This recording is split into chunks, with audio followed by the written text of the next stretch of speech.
மக்கள் ஒரு பாரிய எதிர்பார்ப்புக்கு மத்தியில் வாக்களித்திருக்கிறார்கள். உடனடியாக பொருட்களுடைய விலை குறைவடைய வேண்டும். அதே அரசாங்க ஊழியர்கள் 80% வாக்களித்திருக்கிறார்கள். அவர்களுடைய பே டாக்ஸி முறை குறித்தும் அவர்களுடைய அவதானம் இருக்கிறது. எனவே இவற்றை உடனடியாக செய்துவிட முடியுமா? IMF ஏற்கனவே வைத்திருக்கிற நிபந்தனைகளுக்கு உட்பட்டுத்தான் செல்ல வேண்டும் என்று முன்னாள் ஜனாதிபதி ரணில் கூறுகிறார். அதாவது இதில் மாற்றங்களை செய்ய போனால் வேறு வருமான வழியினை காட்ட வேண்டி வருகிறது. இப்போது அரசாங்கத்துக்கு இருக்கிற சவாலாக நீங்கள் இதனை பார்க்கிறீர்கள். இதனை இவர்களால் பூரணப்படுத்தி விட முடியுமா அல்லது ஒரு குறிப்பிட்ட காலம் எடுக்குமா?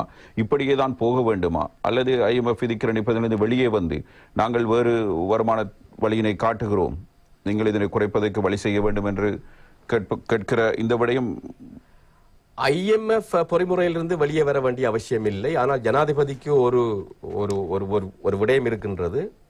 நாங்கள் மக்களுடைய ஆணையை பெற்றுள்ளோம், மக்களுக்கு நாங்கள் சொன்னோம் வரிச்சுமையை குறைப்போம், விலைகளை குறைப்போம் என்று. ஆகவே அந்த வகையில் மக்கள் ஆணை இருக்கின்றது. மக்கள் ஆணையை IMF மறுதளிக்கலாது. அப்போ அந்த ஆணைக்கிழங்க நாங்கள் கடுமையான சுமையாக இருக்கிற 36 வீதத்தை 25 வீதத்துக்கு குறைக்க போகிறோம். இந்த கீழ்மட்டத்தில் இருக்கிற 1 லட்சம் ரூபா என்ற அந்த த்ரெஷோல்ட 1,50,000 இல்லை 2 லட்சமாக போகிறோம். இதனால் வரி வருமானம் வீழ்ச்சி அடைந்தாலும் நாங்கள் வரி தளத்தை விரிவாக்க போகிறோம். அந்த பொட்டென்ஷியல் டாக்ஸ் பேஸ் வரி செலுத்தாமல் சில ஆட்கள் இருக்கிறாங்க, அதுக்குரிய பொறிமுறைகளிடம் இருக்கின்றது. அவர்கள் எல்லோரையும் வரி செலுத்த செய்து வரி வருமானத்தை கூட்டுவோம். மற்றது வரவு செலவு தொட்ட பற்றாக்குறையை குறையுங்கன்னு சொல்லுவது IMF. அதுக்கு நாங்கள் செலவை நிறைய குறைக்கலாம், வீண் விரயங்களை குறைத்து எங்கெங்கெல்லாம் வீண் விரயம் இருக்கின்றதோ அதெல்லாம் குறைக்கும் போது IMF சொல்ல போவதில்லை இது பிழை என்று. IMF பிரச்சனை வரவு செலவு திட்ட பற்றாக்குறையை குறைக்கணும். அது வருமானத்தை கூட்டியும் குறைக்கலாம், செலவை குறைத்தும் குறைக்கலாம். ஆக அந்த வகையில் அரசாங்கம் செலவை குறைக்க போகின்றோம், தேவையற்ற செலவுகளை வீண் விரயங்களை குறைக்க மக்கள் ஏற்றுக்கொள்வார்கள். இப்போ சம்பள அதிகரிப்பு நான் சொன்னேன், வறுமையில் இருக்கிறார்கள்.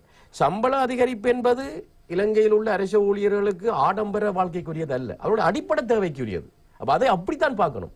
சம்பள அதிகரிப்பு என்று சொன்னால் அதிலையும் பாருங்கள், நீங்கள் பலர் மெரிட் அடிப்படையில் வேலைக்கு வந்தவர்கள், பட்டதாரிகள், பரீட்சையில் சில அரசியல் காரணங்களுக்கு அரசியல்வாதிகளாக அமைச்சர்கள் நியமிக்கப்பட்டு வந்தவர்கள். எல்லோரும் தான் 15 லட்சம் பேர் இருக்கிறார்கள். ஆகவே அதற்காக எல்லோரையும் தண்டிக்க கூடாது. இனிமேல் அந்த அரசியல் நியமனங்கள் தடுக்கப்பட்டு பரீட்சை மூலமாக தான் அரசு ஊழியர்கள் கொண்டு வரப்பட வேண்டும். அது நீண்ட காலத்தில் நடைபெற வேண்டியது. ஆனால் இப்ப இருக்கிற எல்லோரையும் நாங்கள் உண்டாக்குறத தனியார் துறை ஊழியர்களுக்கு பிரச்சனை இருக்கின்றது. அவர்கள் 14 லட்சம் பேர் இருக்கிறார்கள், 80 லட்சம் பேர் தொழில் வாய்ப்பட்ட ஒட்டுமொத்தமாக இருக்கிறார்கள். அவ எல்லோருக்கும் தான் தீர்வு கொடுக்க வேண்டும். ஆகவே இந்த பிரச்சனைக்கு அது இலங்கையில பிரச்சனை. இலங்கையர்கள் கடினமாக உழைக்கணும், இளைஞர்கள் கடினமாக உழைக்கணும். அதுக்குரிய வழிவகைகளை அரசாங்கம் செய்து கொடுக்க வேண்டும், வாய்ப்புகளை ஏற்படுத்தி கொடுக்க வேண்டும். அரசாங்கம் ஃபெசிலிட்டேட்டரா இருக்கணுமே ஒழிய வசதி செய்து கொடுப்பதா இருக்க முடியும், ப்ரொவைடரா இருக்கக்கூடாது. எல்லாத்தையும் நாங்கள் ஃப்ரீயா தருகிறோம் வேண்டும். அந்த மாயிலிருந்து மக்களை வெளியில் எடுக்கணும், குறிப்பாக இளைஞர்களை வெளியில எடுக்க வேண்டும். அதுக்குரிய சீர்திருத்தங்களை செய்ய வேண்டும். ஆகவே அப்படி செய்யும் போது IMF ஒரு நாட்டோட இறமையை மீற இயலாது, மக்களுடைய ஆணையை மீற இயலாது. அந்த பொறிமுறைக்குள்ள நின்று நாங்கள் செய்யலாம், நிச்சயமா செய்யலாம்.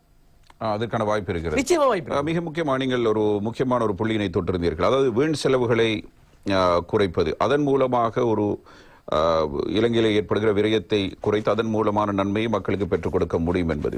இதனை நீங்கள் எந்தெந்த துறைகளில் பார்க்கிறீர்கள்? இதன் மூலம் எந்த அளவு தூரம் ஒரு வருமானத்தை நாங்கள் எதிர்பார்க்கலாம்?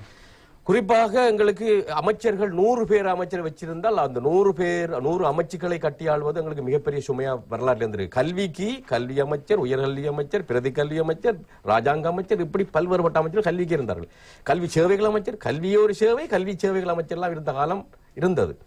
ஆகவே இந்த அமைச்சுக்கள் எண்ணிக்கையை குறைக்கும் போது அதுல மாபெரும் வீழ்ச்சியை நாங்கள் செய்யலாம். மற்ற வீண் விரயங்கள் ஒவ்வொரு மட்டத்திலும் நீங்கள் இப்போ உங்களுக்கு தெரியும், உங்களுக்கு அந்த ப்ரோக்ராம் பட்ஜெட் அந்த கீ பெர்ஃபார்மன்ஸ் இண்டிகேட்டர்ஸ் என்று தெளிவாக சொல்லித்தான் அந்த பட்ஜெட்லாம் தயாரிக்கப்படுது. அப்போ உங்களுக்கு எதுக்கு காசு தேவை அதெல்லாம் தெளிவாக சொல்லணும். ஆதிகாலம் மாதிரி வெறுமனே நிதி ஒதுக்குவது அல்ல. அதன் கீழே ஒவ்வொரு திணைக்களங்களுக்கும் தேவையான காசை கொடுத்து செலவுகளை எவ்வளவு குறைக்கலுமோ குறைத்து, அரசாங்க பக்கத்தில் இருக்கிற உங்களுக்கு வெளிநாட்டு பயணங்கள்லாம் தேவையில்லாத பயணங்கள் செய்யக்கூடாது, ஏராளமான ஆலோசகர்களை அமைச்சுக்கு நியமிக்கக்கூடாது. இப்படி பல்வேறுபட்ட ஒவ்வொரு துறையிலும் விரயங்கள் இருக்கின்றன. இப்ப ஜனாதிபதியே ஒரு தரம் ஒரு கூட்டத்தில் கூறியிருக்கிறார், படி மார்க்கெட்டிங் போர்டு வங்கிகளிடமிருந்து கடன் கொடுக்கப்படுது, அந்த பணத்துக்கு என்ன நடந்தது? மக்களுக்கு அரிசி கொடுக்க அந்த நெல் சந்தைப்படுத்தும் சபை நெல்லை வாங்கி களஞ்சியப்படுத்தவில்லை, எங்கே போனது காசு? ஒவ்வொரு நிறுவனங்களும் நட்டமடைகின்றனவே. அதான் அடுத்த பிரச்சனை. நீங்க கேட்ட கேள்விக்கு முதல்ல ஸ்ரீலங்கனையால இந்தியா என்ற மிகப்பெரிய நாட்டாலே ஏர் இந்தியாவை கண்ட்ரோல் பண்ண இயலாமத்தான் டாடா கம்பெனிக்கு கொடுத்தது. இப்ப நான் கேட்கிறேன், பாகிஸ்தான் ஏர்லைன் PA அதையும் அவர்கள் தனியாமயப்படுத்த போறார்கள், கட்டாருக்கு அல்லது எமிரேட்ஸ் கொடுக்க போறார்கள். ஆகவே ஸ்ரீலங்கனையாரை அரசாங்கம் வைத்துக் கொள்வது என்ற அந்த ஏவியேஷன் இண்டஸ்ட்ரி சரியான போட்டித்தன்மையானது. அது அரசாங்கம் அது ஈடுபட இயலாது. அந்த கொட்டல் துறை அந்த ஏவியேஷன் இண்டஸ்ட்ரியில் அரசாங்கம் இருப்பது சரியில்லை. ஆகவே ஸ்ரீலங்கனையார நீங்க ஒரு வழி பண்ணினால் 45,000 மில்லியன் ரூபாய் உங்களுக்கு லாபம் கிடைக்க போகுது. அதே மாதிரி சிஇபி இலங்கை மின்சார சபை ஒரு மிக மோசமான நட்டத்தை அனுபவித்த காலம் எல்லாம் இருக்குது. அதான் உற்பத்தி செய்து, அதான் விநியோகம் செய்து, கொண்டு செல்லுது, விநியோகம் செய்து, எல்லாத்தையும் அதான் செய்து. இலங்கை இந்த மீள உருவாக்கப்படக்கூடிய வளங்கள், அந்த சக்தி மூலங்களுக்குரிய நாடு. சூரிய மின்சக்தி ஆண்டு முழுவதும் கிடைக்கின்றது. ஆனால் அதில் நாங்கள் முதலீடு செய்யவே இல்லை. நாங்கள் டீசல் இறக்குமதி செய்கிறோம் தேர்மல் பவர் பிளான்ட்டுக்கு, நாங்கள் நிலக்கரி இறக்குமதி செய்கிறோம் கோல் பவர் பிளான்ட்டுக்கு. இதெல்லாம் விலை கூடியவை.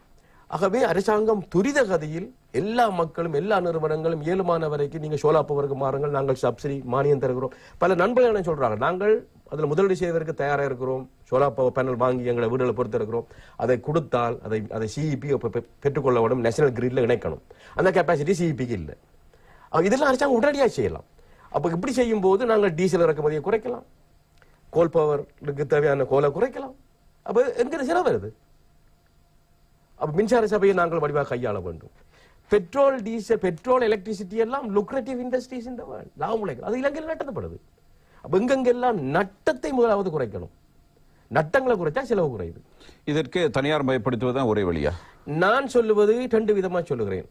தனியார் மயப்படுத்துவது என்பது இப்பொழுது இந்த நிறுவனங்கள் ஆட்ட கையில் இருக்குன்னு சொன்னால், தனியார் அரசாங்கத்தின் கையில் இருந்தால் அது மக்களுக்குரியது. இப்ப ஒவ்வொரு அரசியல் நிறுவனமும் லாபம் உழைக்குது, அதன் மூலம் நாங்கள் பல்கலைக்கழகம் கட்டுகிறோம், வைத்தியசாலையை கட்டுகிறோம், அது எங்களுக்குரிய சொத்து. இது அமைச்சர்கள் கையில் இருந்தபடியால தானே எல்லாம் நட்டமடைந்தது. அவர்கள் தங்களுடைய ஆதரவாளர் நியமிப்பது, எல்லாம் நட்டமடைவது, இப்படி நடந்தது தானே இலங்கையில். ஆகவே அதை தடுத்து நிறுத்தி இதை ஒரு நிபுணர்கள் கையில் அரசாங்கம் கொடுத்து சிங்கப்பூரை போல மாதிரி நிறுத்தினால், இதில் அரசியல்வாதிகள் தலையிடக்கூடாது இருந்தால் அது லாபம் உழைக்க தொடங்கும். அப்படி இல்லாவிட்டால் அதை தனியார் மயப்படுத்துவது என்பது மக்களிடம் கொடுப்பது. அதை வெளிநாட்டு கம்பெனியை கொடுக்கணும்னு நான் சொல்லல. தனியார் இப்ப போக்குவரத்து துறையில் தனியார் பஸ்கள் ஓடுகின்றன. இதால் இலங்கைக்கு ஏற்பட்ட நட்டம் என்ன? டெவலப் கம்பெனி வந்தது, இதனால் இலங்கைக்கு ஏற்பட்ட நட்டம் என்ன? எமிரேட்ஸுக்குள்ள 3 வருஷம் ஸ்ரீலங்கனையார் இருந்தது, 3 வருஷம் எமிரேட்ஸ் லாபம் உழைச்சது. அந்த காலத்தில் இலங்கைக்கு ஏற்பட்ட நட்டம் என்ன? ஆகவே தனியார் மயப்படுத்துவது என்பது அரசாங்கத்தில் இயலாத போது ஏர் இந்தியாவை ஏன் இந்தியா தனியார் மயப்படுத்துறது? ஏன் டாட்டாவிடம் கொடுத்தது? அவர்கள் இப்போ 376 விமானங்களை கொள்வன் செய்திருக்கிறார்கள் தாங்கள் பெற்றவுடன். PA பாகிஸ்தான் ஏர்லைன்ஸ் அது தனியார் மயப்படுத்த போகிறார்கள். ஏன்? அரசாங்கத்தால் இயக்க இயலாது. ஆனால் இங்கே அவ்வாறான ஒரு திட்டம் வருகிற பொழுது நாட்டை விற்கிறார்கள் என்ற ஒரு கோஷத்தை முன்வைத்து அதன் மூலமாக தேர்தல் வெற்றி பெற்று விடுகிறார்கள். அவர்களுக்கு நான் சொன்ன விஷயத்தை சொல்லணும். இது யாருடைய சொத்து? இது அரசாங்கத்தில சொத்தா, அமைச்சர்கள சொத்தா? ஏன் இது நட்டம் அடையுது? இதனால பின்விளைவு என்ன? ஸ்ரீலங்கனையார் 45,000 மில்லியன் 45 பில்லியன் ஒவ்வொரு வருஷம் நட்டம் அடைஞ்சு கொண்டிருக்கிறது. இந்த நட்டம் உங்களுக்குரியதானே, உங்களோட தலையில் தானே வருகிறது. ஒவ்வொரு விமானமும் மேலும் போது மக்களுக்கு நட்டம் வருது. இந்த அரசு நிறுவனங்கள் எல்லாம் நட்டம் அடைகின்றனவே. சத்தோஷ உங்களுக்கு விலை குறைப்பு தந்தாலும் சத்தோஷ நட்டம் அதை நீங்கள் தான் கட்டுகிறீர்கள். ஆகவே நட்டம் அடைகின்றனவே, அதுக்கு என்ன வழி? அப்ப நான் சொல்வது தனியார் மயப்படுத்துவது தீர்வு அல்ல.